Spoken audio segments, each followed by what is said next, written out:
ఎన్టీఆర్ జిల్లా నందిగామ కంచికచర్ల మండలం కీసర గ్రామంలో ఉద్రిక్తత చోటు చేసుకుంది. తెలుగుదేశం పార్టీ కార్యకర్తలపై వైసీపీ శ్రేణులు దాడికి పాల్పడ్డారు. తెల్లవారుజామున వినాయక నిమజ్జనం సందర్భంగా ఇరు వర్గాల మధ్య ఘర్షణ చోటు చేసుకున్నట్లు తెలుస్తోంది.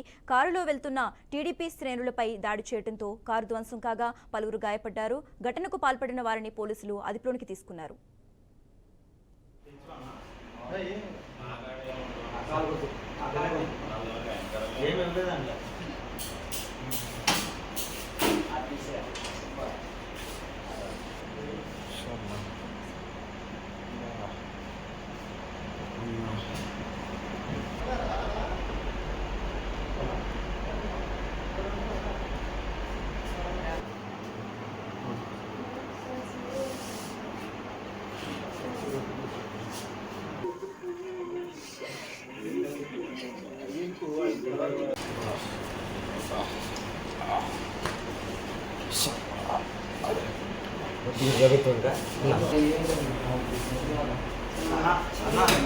లోపల ఇంజక్షన్